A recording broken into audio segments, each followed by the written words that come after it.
Hello everyone, you are most welcome to my YouTube channel. आज हम बात करते हैं कुछ मजबूरियों की। हमें अपनी डेली रूटीन में बहुत सारे काम मजबूरी में करने पड़ते हैं। हमें सुबह से शाम तक बहुत सारे काम करने पड़ते हैं और उन कामों में बहुत सारे काम हम करना नहीं चाहते, हमें वो मजबूरी में करने पड़ते हैं।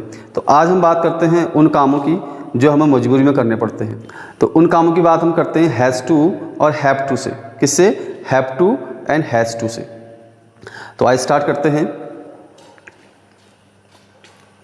जैसे मैंने लिखा है हैव टू और has to.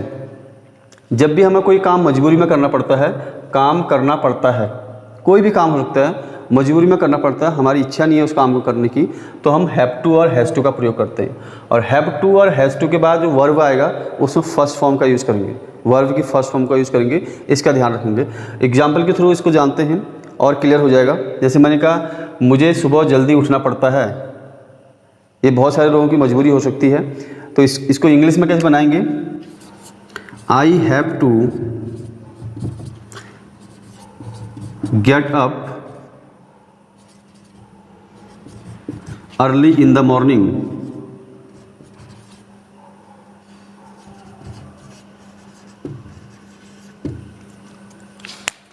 I have to get up early in the morning. मुझे सुबह जल्दी उठना पड़ता है। तो यहाँ पे जो भी काम आपको मजबूरी में करना पड़ता है तो टू के बाद उस काम को लगा देंगे, उस एक्शन को लगा देंगे। जैसे मैंने कहा मुझे नाश्ता बनाना पड़ता है, मुझे नाश्ता बनाना पड़ता है। I have to make breakfast या प्रिपेयर ब्रेकफास्ट। मुझे स्कूल के लिए तैयार होना पड़ता है। I have to get ready for school. I have to get ready for school. बात करते हैं थर्ड पर्सन का। थर्ड पर्सन के लिए हम हैज़ टू का यूज़ करते हैं। जैसे मैंने कहा मेरी मम्मी को नाश्ता बनाना पड़ता है, ठीक है, तो इसकी इंग्लिश होगी my mother has to make breakfast.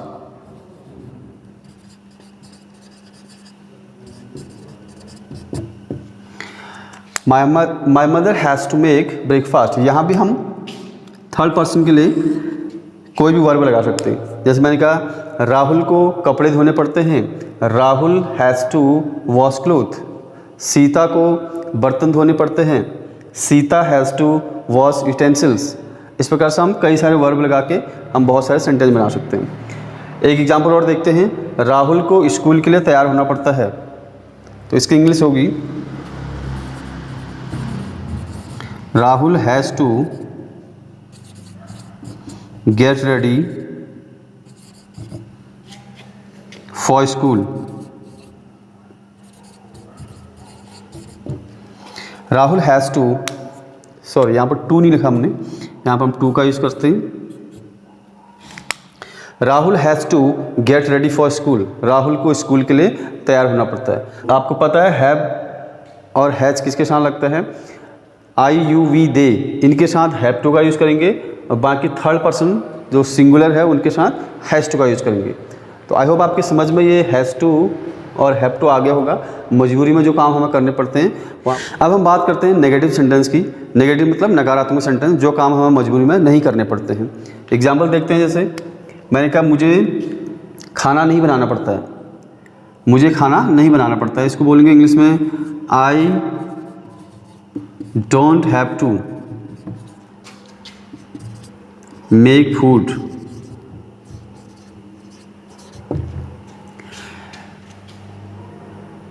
यहाँ पर ध्यान देंगे जो नेगेटिव सेंटेंस है उसके हैव और हैज़ के बाद नॉट नहीं लगाएंगे। यहाँ डोंट और डजंट से सेंटेंस बनते हैं। I don't have to make food, मुझे खाना नहीं बनाना पड़ता है। मुझे कपड़े नहीं धोने पड़ते हैं, I don't have to wash clothes. मुझे ठंडे पानी से नहीं नहाना पड़ता है, I don't have to take bath with cold water. Cold water means ठंडे पानी से। मुझे गुनगुने पानी से नहीं नहाना पड़ता है, गुनगुना पानी होता है ल्यूक वार्म वाटर। क्या होता है? Luke warm water. और अगला एग्जाम्पल देखते हैं थर्ड पर्सन के लिए। सीता को कपड़े नहीं धोने पड़ते हैं, सीता को कपड़े नहीं धोने पड़ते हैं। इसकी इंग्लिश क्या होगी? Sita doesn't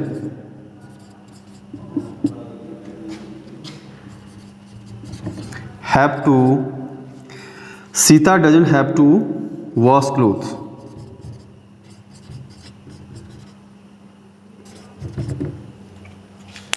Sita doesn't have to wash cloth. अब यहाँ पे ध्यान देंगे थर्ड पर्सन के लिए अगर नेगेटिव सेंटेंस बोलेंगे तो डज नॉट का यूज़ करेंगे या डजंट का यूज़ करेंगे, लेकिन यहाँ पे हैज़ टू नहीं बल्कि हैव टू आएगा, इसका विशेष ध्यान रखेंगे।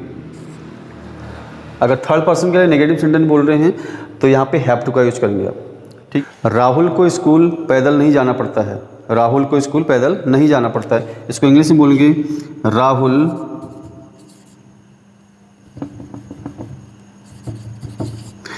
doesn't have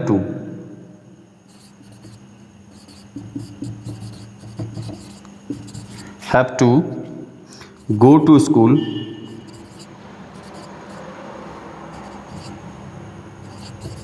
on foot।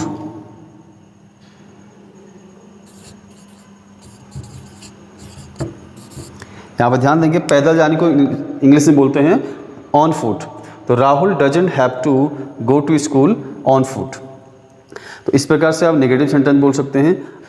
अब बात करते हैं क्वेश्चन पूछने की। क्वेश्चन पूछने के लिए डू और डज का प्रयोग सबसे पहले करेंगे। आइए देखते हैं। जैसे मैंने कहा, क्या आपको सुबह जल्दी उठना पड़ता है? क्या आपको सुबह जल्दी उठना पड़ता है? तो उसको इंग्लिश में बोलेंगे do you have to, do you have to get up early in the morning. Do you have to get up early in the morning, क्या आपको सुबह जल्दी उठना पड़ता है? क्या राहुल को स्कूल पैदल जाना पड़ता है? क्या राहुल को स्कूल पैदल जाना पड़ता है? तो उसकी इंग्लिश होगी does Rahul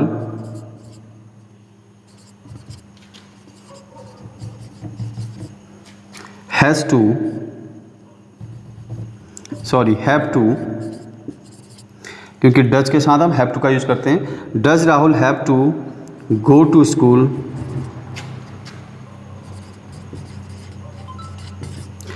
on foot? Does Rahul have to go to school on foot. तो इस प्रकार से आप कोई भी वर्ब इसमें ऐड करके जो भी काम मजबूरी में करने पड़ते हैं ऐसे सेंटेंस में बना सकते हैं। हैज़ टू और हैव टू, आपने सुना होगा हैज़ टू और हैव टू से एक और प्रकार के सेंटेंस बनते हैं। जैसे कोई काम हमें फ्यूचर में करना है, उसमें गागी गे नहीं आता है। जैसे मैंने कहा मुझे कल सुबह जल्दी उठना है, तो गागी गे नहीं आया, लेकिन बात फ्यूचर की हो रही है, अभी काम शुरू किया नहीं, इन फ्यूचर वो काम होगा। राहुल को कल सुबह स्कूल जल्दी पहुंचना है, आपको होमवर्क करना है, आपको कल समय से आना है। तो इस प्रकार के सेंटेंस, जिन सेंटेंस के लास्ट में ना है, नी है, ने है आता है, ऐसे सेंटेंस भी हैव टू और हैज़ टू से बोले जाते हैं। तो पहचान इनकी, जैसे हैव टू, हैज़ टू, कोई काम करना है, कोई काम फ्यूचर में करना है। जैसे मैंने कहा मुझे वहाँ जाना है,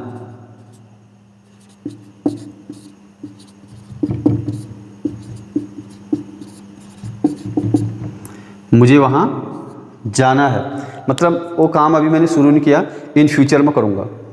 मुझे वहाँ जाना है, तो ना है लास्ट में आया, तो उसे इंग्लिश में बनाएंगे I have to go there.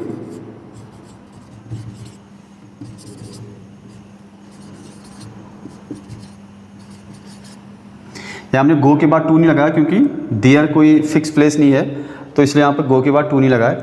I have to go there, मुझे वहाँ जाना है। अब यहाँ पे आप कोई भी नया वर्ब लगा सकते हैं। जैसे मैंने कहा मुझे खाना बनाना है, I have to make food, मुझे कपड़े धोने हैं, I have to wash cloth. तो आपको कोई नया वर्ब लगाना है यहाँ पे, और बहुत सारे सेंटेंस बना सकते हैं। मुझे कल सुबह जल्दी उठना है, I have to get up early in the morning, मुझे इस लेसन को याद करना है, I have to learn this lesson. इस प्रकार से बहुत सारे सेंटेंस बना सकते हैं।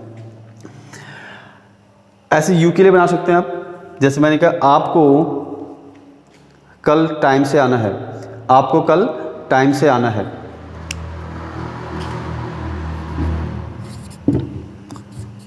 You have to come on time tomorrow।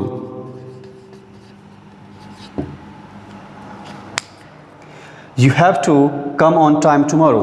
यहाँ पे आपने ऑन टाइम का यूज़ किया। ऑन टाइम का यूज़ तब करते हैं जब हम बोलते हैं कि आपको समय पर आना है, मतलब एग्जैक्ट टाइम पर आना है। अगर मैं कहूँ कि आपको समय से पहले आना है, जैसे कोई फिक्स टाइम है 7 बजे का, और मैंने कहा आपको समय से पहले आना है मतलब 2-4 मिनट पहले आना है, तो यहाँ पे आप इन टाइम यूज़ कर सकते हैं। उसमें क्या यूज़ करेंगे? In time. In time means समय से थोड़ी से पहले, on time means accurate time पे। ठीक है, तो इस प्रकार से कोई काम जब आपको करना है तो वहाँ पर आप हैज़ टू और हैव टू का यूज़ कर सकते हैं। तो आज की वीडियो में इतना काफ़ी है। नेक्स्ट वीडियो में आपको बताएंगे हम हैड टू और विल हैव टू का यूज, जो पास्ट और फ्यूचर में मजबूरी में जो काम करने पड़ते हैं। नेक्स्ट वीडियो में ऐसे सेंटेंस हम आपको बताएंगे। अगर आप चैनल पर नए हैं तो चैनल को सब्सक्राइब करना मत भूलिए। इन फ्यूचर में जो भी वीडियोज़ बनाऊंगा आपको मिलते रहेंगे। तो मिलते हैं नेक्स्ट वीडियो में। Till then bye bye, take care.